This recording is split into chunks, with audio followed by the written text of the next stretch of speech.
I'm delighted to welcome Professor Elena Cavagnaro from the University of NHL Stenden, University of Applied Sciences in the Netherlands. Professor Cavagnaro is a professor in sustainability. We're also lucky to have her as a visiting professor here at the University of Derby as well. This final session is a panel session and the topic is a sustainable future, embedding sustainability in tourism hospitality events curricula. So without further ado, I will pass over to Professor Cavagnaro. Thank you very much. Thank you very much, and thank you for this invitation. And colleagues, my apologies that I could not be there with you in person, but the University of Derby is really doing miracles and wonders, I have to say, so I can be with you. Indeed, I'm based in the Netherlands, but as you have guessed from my accent and my name, I was born and raised up in Italy. You know, being Italian has a lot of advantages, a couple of disadvantages though. One is an accent. You will never lose the Italian accent in any language you speak. And the second one is that when we get passionate about something, we tend to speak very, very quickly. And sustainability and the role of education into it is one of the subjects that makes me really, that makes my heart beat faster. So if somewhere in the next 20 minutes you will lose me, please stop me. So I call on Craig, if he's there in the group, to stop me. He knows me well, to stop me if I'm going too fast. So this being said, please, the next slide with what I had in petto for you. So I would like first to set the setting, I mean, to have this overview about why we need sustainability. I'm quite sure that you have already an answer to this question, but I think it's good to be on one page. And then I would like to describe sustainability for you, at least what I see as what is needed to achieve this form of sustainable development, because we have to know where we are heading to if we wish to develop education or we wish to integrate sustainability in our curricula and in the other operation and work that our universities does. I will then touch indeed on the role of higher education using this metaphor of a curriculum under siege. My focus will be on education, but I will also touch other components of universities, such as research, such as in the operations, and so on. And then I will share with you some ideas about how to escape this siege. And there will be a conclusion with a big question mark, because I hope that what I'm going to say there is also starting then the discussion with us, among us. Next slide, please. I'm sure you already knew this photograph that was taken in 1968 by Apollo 8. Apollo was sent to the moon to explore where a landing could be done, could be planned. And there has been this moment in time where instead of photographing the moon surface, one of the astronauts looked from another angle and made this photo of the Earth in space, the first one that we have ever seen. Now, it's difficult to understand, I think, the emotion of people on Christmas Eve in 1968 when they saw this photograph, because we're used to it. But if you can, quickly, your imagination, bring yourself back in time, you can imagine the shock when we saw this beautiful planet on this backdrop of darkness. And this image has been also very instrumental to start thinking about the limit of our planet, one of the components of the sustainability debate. May I have the next slide, please? Or can you click so we get a new, yes. So the figure you see now on your right is representing the so-called overshoot day. The overshoot day is the day in the year when we actually have used everything the Earth can give us in that year. So if you compare our relationship with the Earth to a bank account, our overshoot day is the moment that we stop living on the interest, of using the interest, and we start eating up our capital.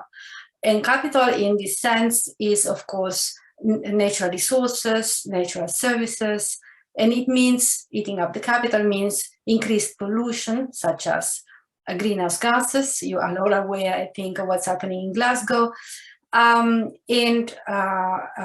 use of natural resources in a way that is eating them up.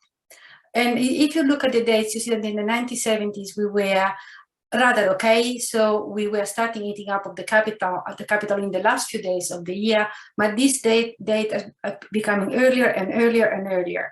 And only in 2019, there was a little bit of a change that is partly due, of course, to the lockdowns of COVID-19, but then we are back again in August, meaning that in 2020, by August 22nd, we started eating up the capital, so kind of colonizing future generations. This is one of the aspects of sustainability we would like to stop. May I have the next slide?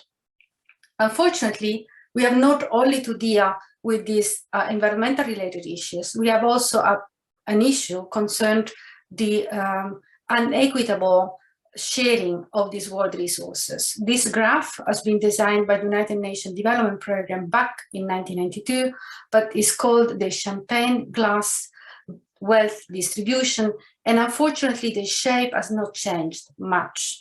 And what the graph tells us is that 20% of human population, including you and me, consume 80% of world resources. This is unjust, this is unfair, and it's not sustainable. And that's why the call of sustainability has not only to do with planet, but also with people. Can I have the next slide? And as a start, the call was for type of development at level of society, of nations, of governments, where not only economic values was created, but also social and environmental values. That is the call of 1987, the call by the Brundtland Commission, the World Commission on Environment and Development. Next slide, please. Already in the 1990s, business organizations were driven to this agenda, particularly by the work by John Elkington and the World Business Council on Sustainable Development, and this new management theory developed by John Elkington of a triple bottom line of people, planet, and profit. I think all this is known to you. But when I started studying sustainability and trying to understand what sustainability is about, this is a situation I found together with my colleague, George Curiel. And we were wondering why in all the discourse about sustainability, there was no talking about the individual level, about the people who make decisions in businesses and in society, either individually or in group. And so we started researching about this role, and we come in the end to a framework that we call the 3 levels of sustainability. Next slide, please, where we inserted inside the level of society and the level of organizations that were already discussed in the literature, this individual level. And on the basis of literature from very different disciplines, ranging from brain studies via evolutionary biology, biomotivation theory, social psychology, we come to the understanding that individual human beings have the capacity to develop on a care for me, but also on a care for me, you, and a care for all dimension. Care for me, being related to the material, to the needs of life, to the material needs of life, and then in the line of profit and economic value, while people is more connected to, helping, altruism, so connected to the social dimension of sustainability, and this care for all is this understanding of the codependency of individuals and nature, and the need to protect it, and is in line, therefore, with planet and environmental value. And in our understanding is because people have this capacity, then it's possible to think and act sustainably at the level of organization and society. And then you see where I'm going, because in this idea that George Curiel and I were developing, if we engage with sustainability in higher education, is not only engaging with management theory related to the triple bottom line, or how to develop policy at the level of governments that is supportive of sustainability, but it's also engaging with the student and ourselves at the individual level in the development of these 3 capacities, as we called the capacity of a leader for sustainability. So this is our vision, of my vision on sustainability, open for debate in a few minutes. But indeed, the role of higher education. The next slide, please. We cannot deny that the pressure on higher education to get engaged with sustainability is becoming higher and higher. I think there are few universities worldwide that are not engaging with sustainability in one way or the other. We have seen the United Nations developing this higher education sustainability initiative. We have seen the development of assessment instruments for the to assess the embeddedness of sustainability in higher education. A lot of books telling us how to do it. So there is this mounting pressure on university to seriously think about embedded sustainability in their curricula or in their universities. May I have the next slide, please? And then is again, what does it mean? So for me, for the talk of today, is these 3 levels and 9 dimensions: individual, business and society, as a content, and then you have on the other side the area to which we should look at if we wish to embed sustainability in higher education. So it's not only about the curricula, so the educational part, it's also about research, it's also about reaching to the external community, it's about university operation and in-the-center governance. And I will touch on these aspects later on. May I have the next slide, please? I would like to start though with the educational curriculum and use this metaphor of a curriculum under siege. This is not mine, my metaphor. A couple of years ago, I was at a conference of the Network for the Integration of Sustainability in Higher Education. And there, one of the speakers was saying, it seems that every time there is an issue in society, we call on higher education to solve it. And he was reflecting on his experience as a UN representative to have, when having conversation with directors of universities about corporate social responsibility, sustainability, and how those could be integrated in the curriculum. And he was saying the reaction was, "Oh, but we do already so much. Why should we now add this to our curriculum?" Next slide, please. So the talking was a little bit about, we have already this full curriculum. If we take, hospitality curriculum, we might say we have this component of culinary art, art and sciences. We have this more critical view on hospitality given by hospitality studies. We may add minors on event management and tourism management, on even full curricula on this. We have, of course, our operations. We have, of course, strategy, finance, research. And now you call us to integrate also business ethics, corporate social responsibility, sustainability, United Nations Sustainable Development Goals. It's too much. So this feeling of being attacked, of if something is coming in, something else has to give. And that is where I would like to show 3 examples of how to escape this siege. May I have the next slide, please? These are coming from the Netherlands, because it's, of course, the country I know best. I'm sure that you may be able to share more in the discussion. The photograph you see on the right is a print of a very innovative way that people from Paris found to flee the siege of the city in 1870. And that's a little bit what I will share with you to get out of this feeling of they and we need to be creative. We need to to look maybe for new ways, and that's why these 3 cases. We will start with the first one in the next slide. This is approach that has been followed with a lot of success by a colleague, University of Applied Sciences in the Netherlands, Fontis.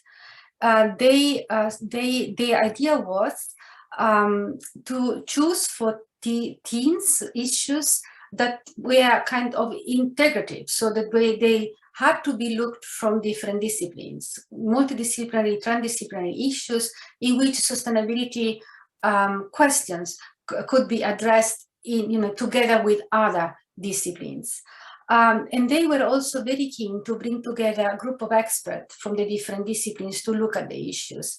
And also they were very keen to set inside this group one expert who was also very knowledgeable about sustainability. So what they did not do, was to put in there a professor of sustainability, kind of Elena coming in and saying to a group of engineers, "Oh, but you have to think also about sustainability." And then they would not believe me, of course, because I don't know anything about engineering or finance, or strategy or whatever. But if inside this group there was one of the experts that was, commended for his expertise and known for his expertise or her expertise on a topic, who was also knowledgeable about sustainability. Then was easier for the group to get convinced, more or less, that sustainability also played a role. This approach has been taken by Fontys already 15 years ago. So we're one of the first university in the Netherlands to connect sustainability to their curriculum, and I think very, very successfully. What type of topics you can think about? Now, if you give me the next slide. One that, of course, is also recent, was then a problem 15 years ago and still, unfortunately, a problem, is about the use of single-use plastic. As you know, our sector used a lot of single-use plastic. As you know, there's been a ban on single-use plastic, at least in the European Union. In any case, it's a global problem that has to be tackled down. And here we need a lot of knowledge from different disciplines, but it's also a sustainability problem because it's polluting our environment, killing marine life, and not polluting rivers, and actually so also influencing people's health. May I have the next slide, please? The second example is from us, from our own universities. You may know that we are the results of a merger in between NHL and Stenden a few years ago. So we are rewriting a lot of our policies, including our sustainability policy. And there, so it's work in progress still partly. And there what we did, because we had now this advantage, we connected with United Nations Sustainable Development Goals. And I think that is really a very smart thing to do. These goals were, as you know, issued in 2015. So now there is a lot of work already done on them. There is a lot of work we can reach out also as university to help integrate sustainability in our curriculum. And what we are going to do is that, or are doing, is the idea is that as a university, as an overall university, we choose 3-4 goals that we think as a whole university we could contribute to the achievement of which we think that we can contribute. And then we will ask the different departments to look at the goals and the indicators and choose some that to them are nearer. So you can imagine, for example, that for us, me speaking from the hospitality management department, that we may choose no hunger as being one of the goals that inspires us. Or maybe life on land, because we have a particular vision about F&B where the role of meat is reduced to 20% of the dish. This type of ideas. May I have the next one? The final example is the easiest way to escape. This has been the start of a new university, of a new campus, of a very old university in the Netherlands, University of Groningen. They started a campus here in Leeuwarden in Friesland that from the beginning was looking at United Nations Sustainable Development Goals as their foundation. Can I have a click? Next slide. So this is the model they used to build actually their curriculum. So you see at the center, you see leadership for sustainability. Indeed, that is the model proposed by George Curiel and me. We were very, very grateful that they took it at the center of their development. And you see also that there is a connection, a direct connection with United Nations Sustainable Development Goals divided in the 3 components of people, planet, and profit. And indeed, that is also what they do in their education. Next, please. So they have 3 majors. They call them responsible planet, responsible humanity, and responsible governance. That's connected to goal 17. And this component of personal leadership. So there is an entire course dedicated to creating a space for students to discover and develop the Care for Me, You, and Care for All dimension. It's a new program started 4 years ago. So we have the first bunch of graduates and we will see how it goes. Next slide, please. So this was about education, but then I promised you a few words about buildings, about other component of what makes a university, starting with operations. And why that? Because we can have a beautiful strategy. We can even integrate education into our curriculum. But if the strategy is not informing our processes, then it's going to be dead. And I would like just to remember here a short episode that occurred to me a couple of years ago. I I started giving a lecture on sustainability at the end of the 1990s. Yes, I'm quite old. And as one of the first at my university. And I remember after, this beautiful lecture on sustainability, one student pointed to the window and I was saying, could you explain, please? And the student was saying, now, Professor Cavagnaro, Elena, look at that window. And it was at one pane window, the glass was one glass, no double glass. And he was saying, you're talking to us sustainability, but look at this building, look at this operation, look at this university, they're not speaking your language. So I think that if we need to take that step, if it's not easy, maintenance should go with us, food and beverage should go with us, human resource policy should go with us, and with us, I mean, with the sustainability mindset, if we wish really to set a good step in that direction. So we can discuss this later on, probably. Let's go to the next slide. I'm looking at the clock, and I wish to leave some time for the discussion. In case of research, we have here also, I think, the two main options that we have also to do in education.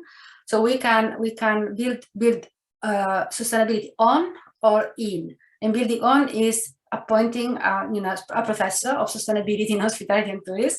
But it's a good step.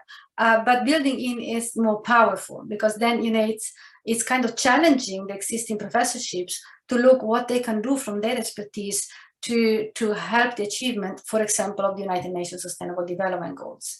Of course, we can also choose for something in between. We have a professor and we start this process of building it in. However, I think the risk of having a professor, as for example me, is that it can become a kind of excuse for others not to do it. Oh, it's a sustainability question. Oh, that's Elena for it.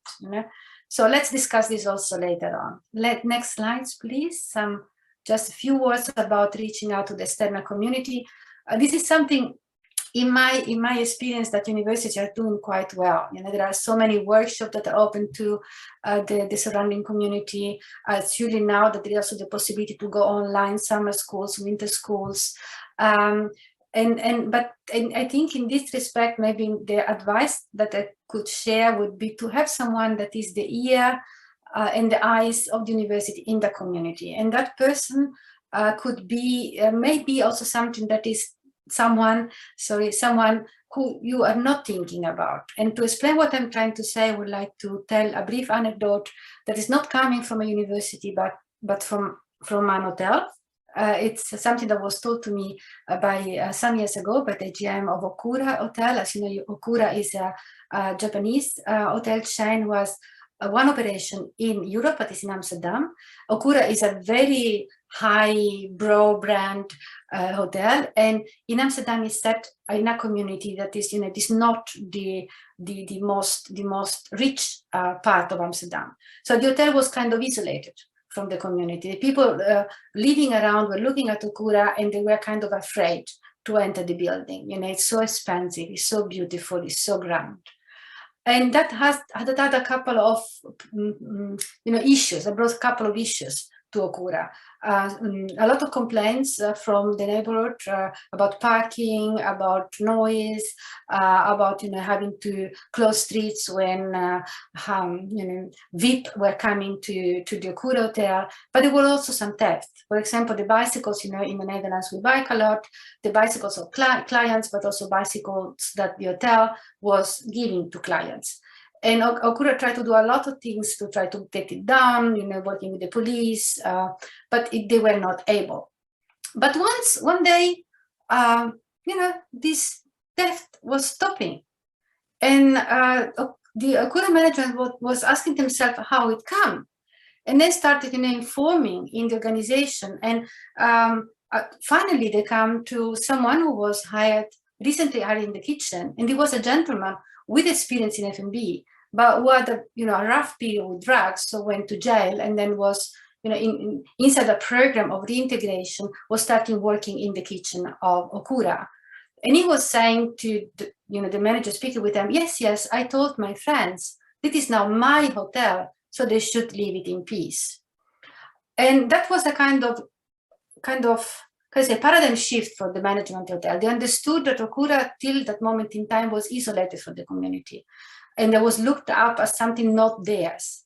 And also through this person, through this gentleman that they hired, they started, a program of reaching out to the community and made this person their ears and eyes in the community, because he knew about, the people, how to reach them and how to bring actually to the business. So they started with, Christmas Eves, all this type of little things that other hotels did already and they were not yet doing to integrate to the community. But this paradigm shift, this person, able to reaching out to the community, I think is essential. Next slide, please. I'm concluding. So we have at least 25 minutes for our discussion. As you see, this conclusion may all be set with a question mark as a beginning of our discussion. So I think if we have this feeling of siege, when we are asked as teachers, as lecturers, as managers, to integrate sustainability in our curricula or in our research or in our operation, that we can find inspiration in other universities to find a creative way to escape this feeling of siege.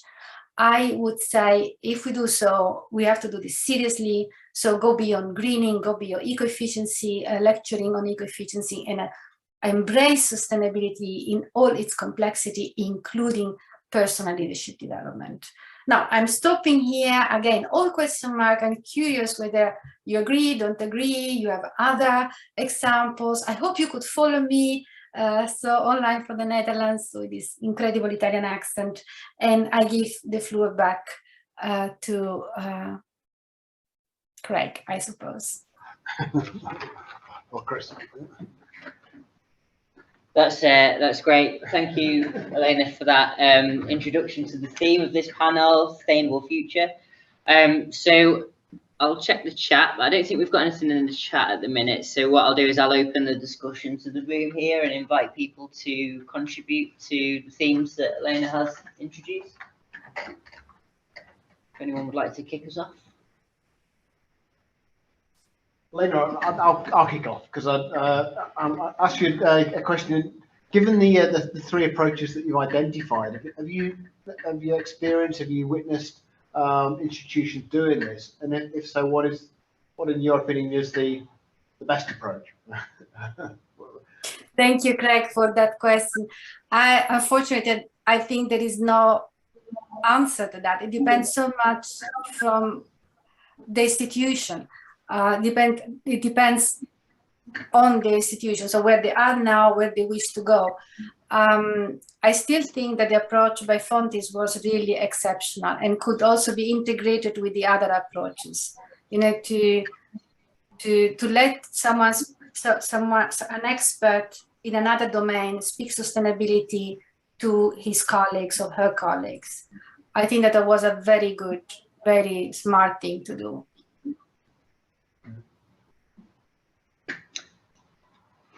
Hi, Elena. Alex here. Good afternoon. Good to see you again. I have a question about the ICE itself, because you can easily address the members, which is logical, of course, but what do you think that the ICE as an organization could do even more so to enhance sustainability? So your question would be how the ICE could integrate sustainability in their operation, or whether they should? Well, maybe how they can. How they can.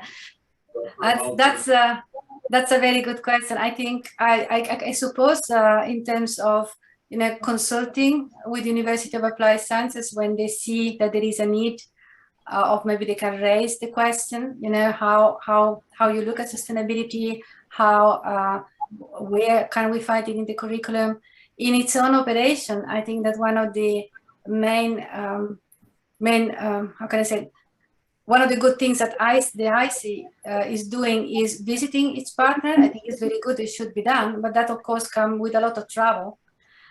So I imagine that there something could be done. Okay, thank you. Sarah? You're not going to like this question, Chris. I'll hide. Elena did some work with the team here at the University of Derby around redesigning their curriculum around the sustainability goals. So between Chris and Isabel, maybe you could give some insights into what we did with the curriculum here based on that. Yeah, sure. I'm just the MC. I'm not part. It's a good question, because actually part of what the University of Derby are doing, certainly within the business school, so we've got a steering group for PRIME, which is the UN initiative, the Principles for Responsible Management Education. So we're getting together at the minute a strategic insights report around what we can do as a business school in relation to embedding sustainability in the curriculum. So a few weeks ago, myself and one of my colleagues, Ewan, was invited to go and talk to the what we have, the Education for Sustainable Development Network as the university. So we talked a lot about embedding sustainable development goals within the curriculum. And I think as part of that process, because we were up for revalidation, so we did revalidate our tourism, hospitality and events programs. And we were the first program area in the university to revalidate its curriculum in line with the sustainable development goals. So we went through that process and we did all the mapping. And what we found actually that it was not possible to map all of your curriculum to all of the sustainable development goals. And I think this is what, Elena, you were saying in your presentation earlier, that there was, you as a school decided to focus on just 2 of the sustainable development goals and felt like you can almost get more of an impact on being specific. And as collectively as an organization, if you can consider lots of the different aspects as an organization, then you've got a fighting chance of making an active contribution, I think, to meeting those goals by 2030. But it was, I think, in a curriculum area like hospitality, you would expect that there's lots of tangible areas where you can embed those aspects, because we do teach around sustainable consumption, about value chains, about supply chains, about responsible purchasing. I think, not to get off the topic of hospitality, but in universities generally around sustainability, I think a lot of subject areas will find that more challenging. What do you do when you run computer science, or you run history, or you run mathematics? How do you embed that across your curriculum? So I think, yeah, it was an interesting process to go through. We're in the first year now of delivering the new programs, and I guess the litmus test will be the evaluation of those programs and the feedback, not just from our colleagues that are delivering the program, but also our students in how well they feel we are tackling these issues. Because it's one thing to map against goals in the paperwork, it's very different to actually embed that within not just the teaching and learning, but the assessment as well. And so what are those take-home messages for students in those modules that do have SDGs mapped to them? Are we doing what we say we do? And how do we assess the extent to which that is actually being met by engaging with our students, so that they are understanding those, those different topics as well? And how do we know what students value, what they think is important in terms of their own values in relation to sustainability? I think it was in Tom's session last, was talking about, we need to ask students more about what they think, rather than just designing, embedding sustainability in and telling them what the issues are of the day. So yeah, it's a useful process, and like I said, after the end of this semester, we'll be able to get some feedback on how well that's being received by students. To say it is also about that feedback from students, because we didn't get validation on a directive from our previous head of school. Yeah. And but it is about if the students see that and what the students' involvement, and it is clear, it is transparent as they go through their modules, that it's not just lip service. It's something that you and I have spoken about, isn't it, Chris? Absolutely, and it's also what Elena was saying about, your anecdote. I'll look at the screen. Your anecdote about the windows, because I used a similar, because I teach sustainable food consumption, and I've read some of your papers for my PhD, but I will not go through it. And I was walking into a class to talk about sustainable food systems, and talking about an initiative by chefs in the UK called Chefs Against Plastic, where chefs are trying to reduce the amount of single-use packaging as part of the packaging for products, but also as part of storage in restaurants. And I walked straight into the class with a large Starbucks, and the irony was not lost on the students that I'm walking in with a plastic cup teaching about how single-use plastic is not cool. So yeah, I think there's not just what we say in terms and what we deliver in our curriculum, but there are our institutional values, and there needs to be that they need to go together. We need to look like we're an institution that values sustainability and moving in the right direction, and we do, in essence, practice what we preach. Right, I do agree. Also, I mean, from my perspective, sustainability has a very high moral component, ethical component, and that is one of the reasons why alignment and also showing that we mean what we do is so important. Otherwise, everything that we try to say is undermined.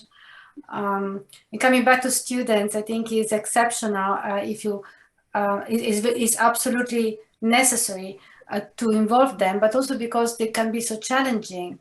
I mean, I have to say that one of the reasons why at NHS Stenden now we are moving forward faster than before is because a committee of students has been formed last year on the leadership of the one of the students of the hotel management school, and they were actually holding us responsible for not having set enough step towards integrating sustainability in our curriculum. We are integrating it very well in our hotel operation, in our food and beverage operation, even in our building more or less, but that was not yet so powerful in a curriculum. And the students were holding us responsible for that. And I thought it was amazing. It was so good. And then, then things start running, because if students ask, then we should deliver. So it's interesting.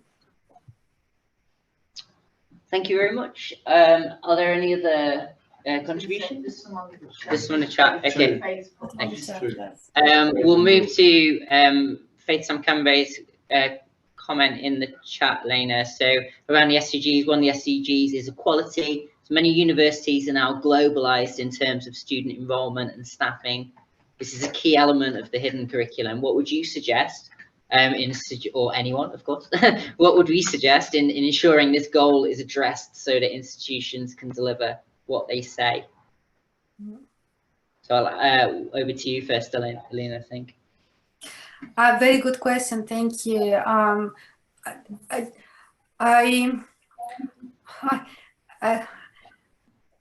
trying to formulate in the answer, because of course there are differences in terms of internationalizing your staff, internationalizing the students, but I think the bottom line of both is that we have to be serious when we welcome those people to our education. So I think we have to understand their different cultural lenses. Otherwise this becomes more, otherwise they will never feel themselves welcome in our universities. So that will be my first answer, meaning from the staff perspective, the human resources has a very important role to play. And from the student perspective, that, recruitment or everything that is around, the student journey from the moment they reach to us through our website or to one of these people who recruiter, abroad, that this journey should be as smooth as possible.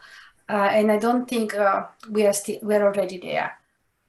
But that is my first reaction on the question. My very good point. So I'm curious about the wisdom of my colleagues who are there in Derby. The wisdom of the room. Has anyone got any? Does anyone would like to? You're pushing it this time, looking for the wisdom of the room. Yeah, I'd be happy to say something about it. Elena, Emmanuel here from Switzerland. Thank you very much so far for your contribution. I'm going to be speaking tomorrow. I'll do the last panel tomorrow. And actually, I've also got the triple profit kind of as a hook. So I'm very much aligned with what you say. I also like a lot your that social sustainability portion that you obviously also got there as a dimension. And what Faith is raising here with equality being deeply ingrained, and how do we integrate that is, well, we can write a Bible of what people have to do and how they have to do it. It's a bit like what you said about your your experience of the person who basically then the hobo's left you alone in that hotel. I think it is really much more a question of integrating a culture.